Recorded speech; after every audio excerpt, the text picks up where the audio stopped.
When I awoke in the med bay on the human ship Athena, the first thing I saw was his face. Rugged yet kind, with a warmth in his blue eyes I had never encountered before in any species, let alone these strange new bipeds called humans. Little did I know then how that human soldier, Lieutenant Connor Jensen, would change the course of my life in ways I could never have imagined, after everyone else had given up on me. But I'm getting ahead of myself. Let me start at the beginning. My name is Ephira, and I was a scout for the Deloni Defense Forces on the small, dusty mining outpost of Pyros 5. Our mission was to protect the valuable mineral deposits from raiders and rival factions. But really, for a young soldier like me, it was just a boring posting in the middle of nowhere. That is, until the krill invaded. The krill were a vicious insectoid species, all sharp angles and cold, unflinching malevolence. They attacked without warning, swarming over the outpost defenses and slaughtering anyone in their path. I watched in horror as they tore apart my squad mates, ripping through armor and flesh with their razor-sharp talons. Frozen with fear, I barely managed to grab my rifle and take cover behind some mining equipment. My hands shook as I fired wildly into the mass of swarming bodies, each shot seeming to only enrage them further. I knew it was hopeless. There were too many, and I was just one scared soldier about to meet a gruesome end. A talon slashed across my abdomen and I collapsed, bright green blood pouring from the wound.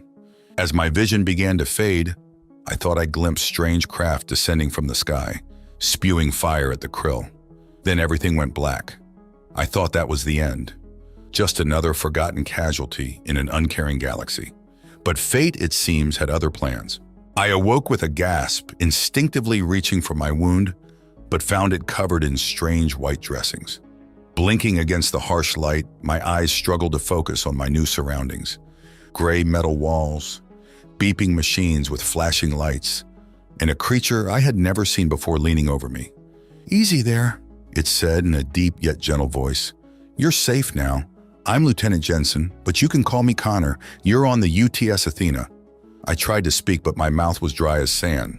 The creature, Connor, offered me a small cylindrical container. "Here, drink this slowly." The cool liquid soothed my parched throat as I took small sips. Finally, I croaked out, "Where am I? What happened?" "We received your distress call and arrived to find the krill swarming your outpost," Connor explained patiently. "I'm afraid there were few survivors, but we did manage to rescue you and a handful of others before finishing off those bugs." Survivors. My squad. A pang of grief hit me as I remembered their terrible fates. And yet I had somehow been spared, saved by these strange beings. "Rest," Connor said softly, placing a comforting hand on my shoulder, the simple gesture somehow easing my distress. "You're still healing from your injuries. The Athena has some of the best medical facilities in the galaxy. We'll get you back on your feet." I had so many more questions, but exhaustion suddenly washed over me. I managed a small nod before slipping back into a dreamless sleep, feeling strangely safe in the presence of this alien soldier who radiated calm and compassion. Over the next several days, I remained in the medical bay, slowly regaining my strength. The human doctors tended to my wound with technology far beyond anything I had ever seen. Dermal regenerators, cellular enhancers, nanosutures. To my people, an injury like mine would have been a death sentence, or at best a permanent maiming. But these humans spoke of having me combat-ready again in mere weeks. I also learned more about my rescuers in the ship on which I now resided. The Athena was a United Terran ship, part of the peacekeeping and humanitarian armada of the Galactic Concordance. Her crew was primarily human, a relatively new species on the galactic stage, but one quickly gaining a reputation for their advanced technology, unyielding bravery, and puzzling tendency to help those in need, even at great cost to themselves. It was Lieutenant Connor Jensen who I interacted with most as I recovered. He visited me daily, sometimes bringing foods, always first making sure they were safe for Deloni physiology, and teaching me about human culture. Other times he would simply sit with me, listening patiently to my halting attempts to describe my homeworld, my family, my hopes and fears. I learned that, like me, Connor was a soldier, a member of the Concordance Marines. But he spoke of his missions with a mix of pride and sorrow, describing the lives he and his fellow Marines had saved while mourning those they hadn't reached in time. He carried those losses with him, a burden he couldn't seem to put down. "Why do you do it?" I asked him once. "Why throw yourselves into the line of fire for others? For aliens you've never even met? Certainly not for glory or riches." Connor pondered the question for a long moment before responding. "I suppose it's just who we are. Humans, I mean. We learned long ago on Earth, after much pain and loss, that we're all in this together, that we're stronger when we stand united." He shrugged. "Out here in the black, we're all each other has got. There's too much darkness, too much cruelty. We have to be the light even if it sometimes burns us.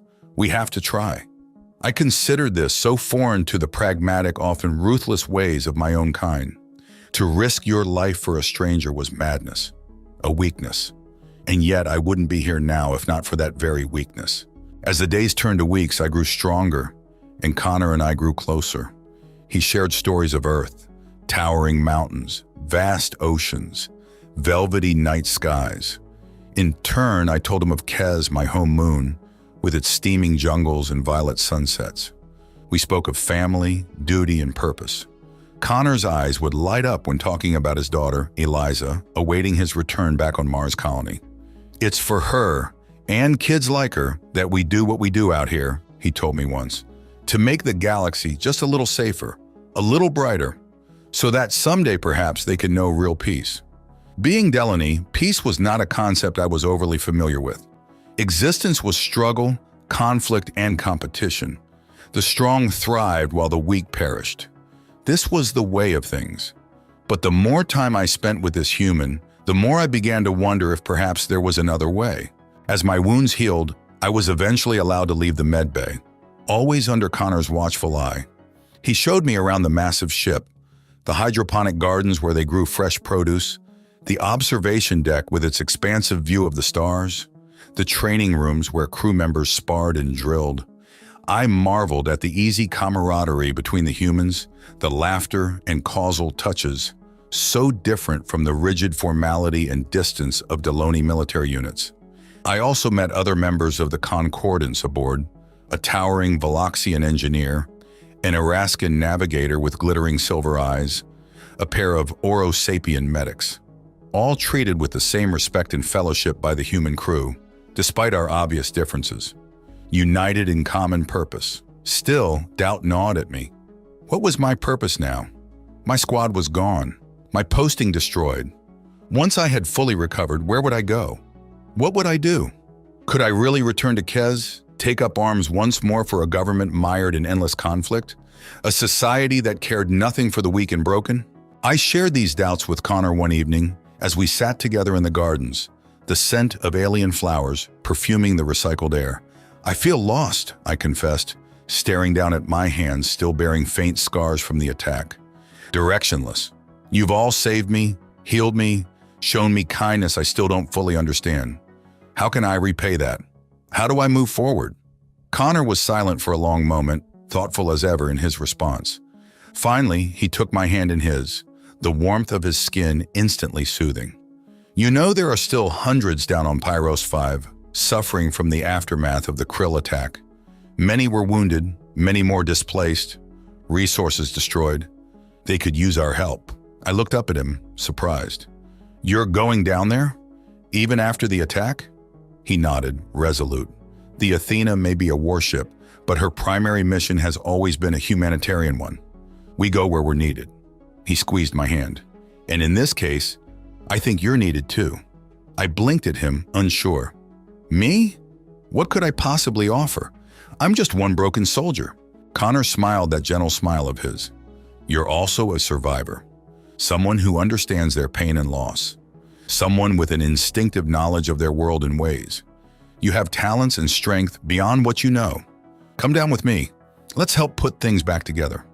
I stared into his earnest eyes, seeing the pure belief shining there. Belief in me, a relative stranger, an alien. He had already given me back life, a chance. Now he was offering me purpose. I felt a swell of unfamiliar emotion burst through my chest. I still didn't understand these humans, not fully.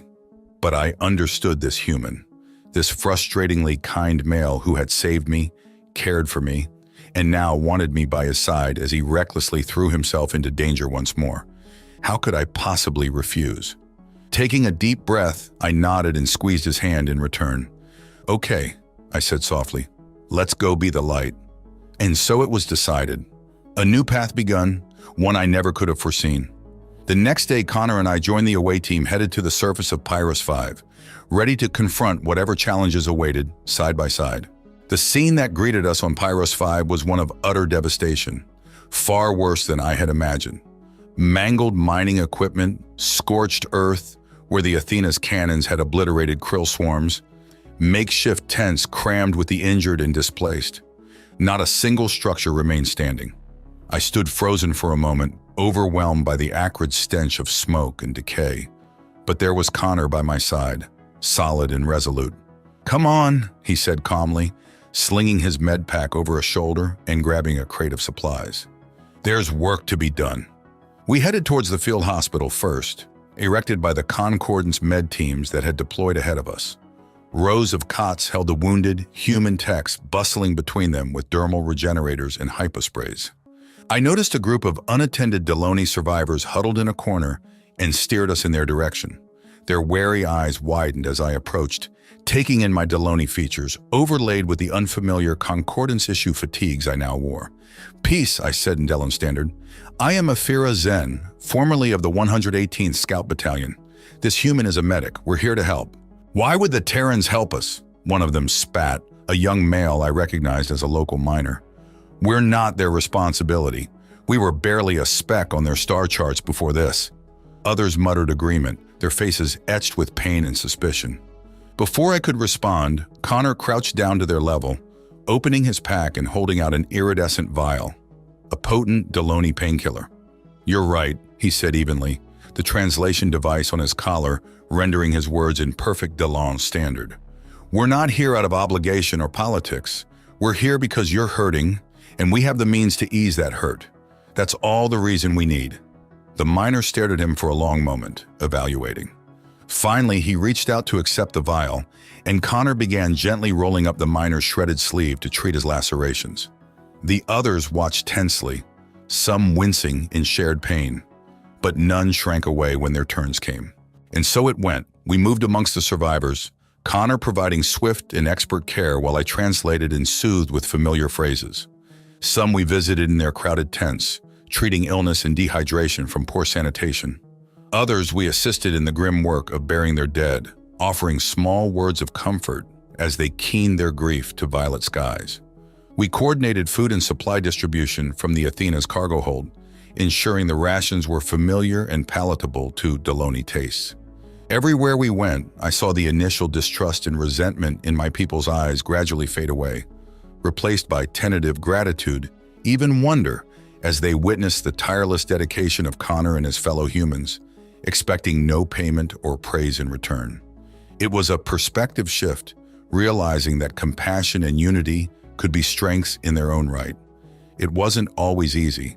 There were moments of frustration, of helplessness in the face of so much loss. One dawn, after a sleepless night tending to a child's horrific burns, I found Connor on the outskirts of the encampment, head bowed and shoulders slumped with exhaustion. "Hey," I said softly, coming to stand beside him. "You okay?" He glanced over at me, managing a rueful smile. "Just thinking, wishing we could have gotten here sooner, that we could do more." I nodded slowly. Those same thoughts had plagued me as well. The Deloni prided ourselves on our strong defenses, and yet our outpost had fallen so swiftly. How many more might we have saved with the Terrans' advanced weaponry, their indomitable spirit? But wishes changed nothing. "We're doing everything we can," I reminded him. "You taught me that. And look at what we've already accomplished here in mere days. My people are not quick to trust, but you've shown them a new way. Hope where there was none before." Some of the tension eased from Connor's posture as he digested my words.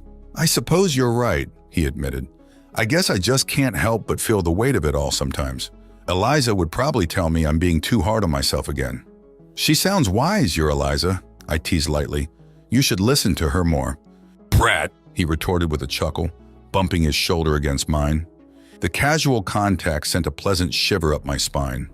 These moments with Connor, the easy banter and physical closeness, Felt more right than anything I had known. Natural as breathing.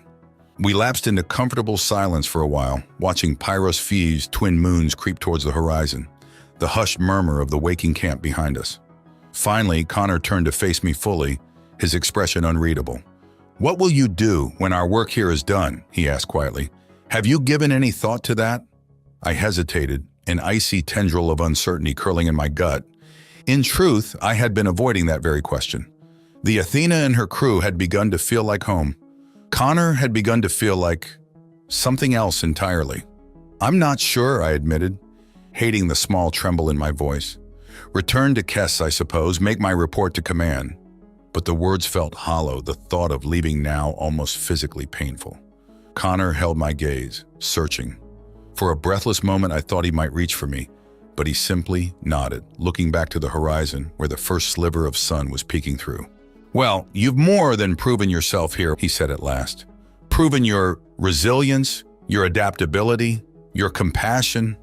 He glanced at me sidelong. "The Athena could use someone like you. The Concordance could, if that's something you might want." I stared at him, my heart suddenly hammering against my ribs. Was he saying what I thought he was? Offering me a place among his crew? A chance to continue what we'd started, not just here but out there in the swirling vastness of space? I thought of my squad, my old life, what it had been, what it could never be again. Then I thought of the Athena, the sense of purpose and camaraderie I'd found there, of the way Connor made me feel, challenged and valued, seen in a way I never had been before. Maybe this was more than just a posting, more than duty or obligation. Maybe this was the beginning of everything.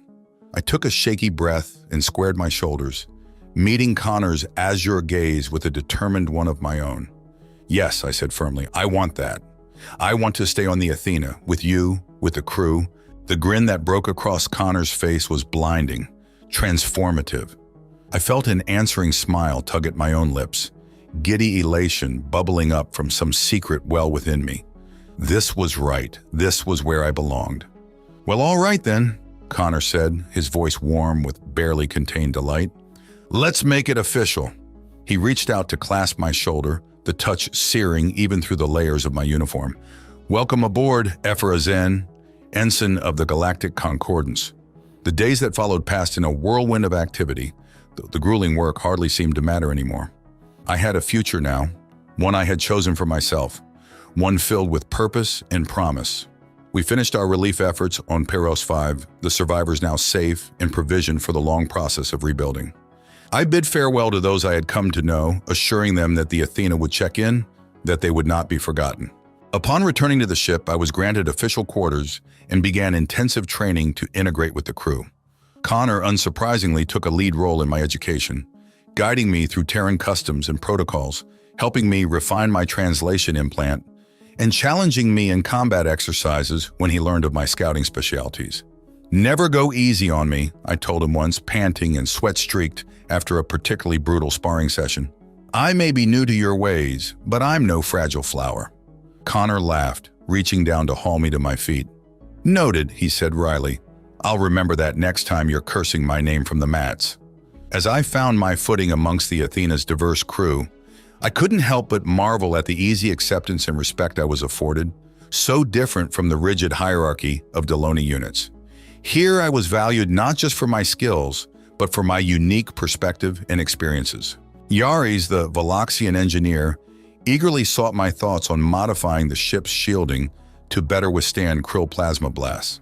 Nera, the Erascan navigator, patiently explained the intricacies of voidfold calculations used for warp jumps, fascinated by the Deloni methods I had learned. And in the medbay, I shared what I knew of Deloni physiology and field medicine with the Orosapian doctors, learning their advanced techniques in turn. It was a dance of cultures and ideas, a synergy that only enriched us all. And through it all, Connor remained my anchor, my guide, and my most dedicated advocate. We fell into an easy rhythm, working and training together, sharing meals in the galley, and often ending our shifts stargazing on the observation deck, trading stories of our worlds. Sometimes he spoke of his daughter, and the wistful longing in his voice made my heart ache. I knew he missed her fiercely. "She would love you, you know," he said one evening as we watched a vibrant nebula drift past the view screen. "Eliza, she's fascinated by other species, always begging me for stories of our missions." He slanted me a smile. "Meeting her very own Deloni warrior would probably make her whole year." I ducked my head, warmth flooding my cheeks at the thought. "I would be honored to meet her someday," I murmured, "if you think she wouldn't mind a visit from her father's alien partner." The words crackled on my tongue, daring and new. Connor stilled, his eyes widening a fraction. "Partner," he echoed softly. "Is that what we are?" I swallowed hard, holding his gaze. "Isn't it? Unless my feelings are one-sided." The mere thought made me want to curl in on myself like a withered leaf. "No," Connor breathed, catching my hand and pulling me closer. "Not one-sided, never that." His other hand came up to cup my cheek, rough palm, infinitely gentle. He rested his forehead against mine, the gesture achingly intimate. "Ephira, you have become, essential to me. I didn't expect this. Never thought I could feel this way again. But you make me want to try." My breath hitched, my pulse thundering in my ears. I reached up to brush my fingers wonderingly over the pale stubble along his jaw. "Connor," I whispered, "I want this too. Want you. Whatever comes." He made a rough sound, almost a growl, and then his lips were on mine, hot and insistent. I gasped into the kiss, my hands fisting in the front of his uniform, as he hauled me flush against him. The taste of him was intoxicating, addictive. I lost myself to the heat of his mouth, the slide of his tongue against my own. Nothing had ever felt more right. We lost track of time, wrapped up in each other, trading lazy kisses and murmured words of affection. It was only the chirp of Connor's communicator that finally broke us apart, flushed and breathless. "Connor here," he answered, voice still gravelly. His arm stayed firmly around my waist. "Lieutenant," came Captain Halver's clipped tones, "we've just received a distress call from a civilian transport near the Seven asteroid belt. Possible Krill raider activity. I need you to assemble a tactical team for intercept and potential rescue ops." Connor and I locked eyes, adrenaline already humming through my veins. "Understood, Captain," he replied. "Ensign Zen and I will be in the hangar in 10. Connor out." As we hurried to gather our gear, I couldn't help the fierce grin stretching my face. This was who we were, Connor and I. Guardians, protectors. No matter the danger, no matter the odds, we would be the light in the darkness, the hope for the hopeless. Together, always, for as long as the stars burned bright. And I knew with bone-deep certainty that I had finally found my true path, my purpose. With this crew, with this remarkable human by my side, I was home.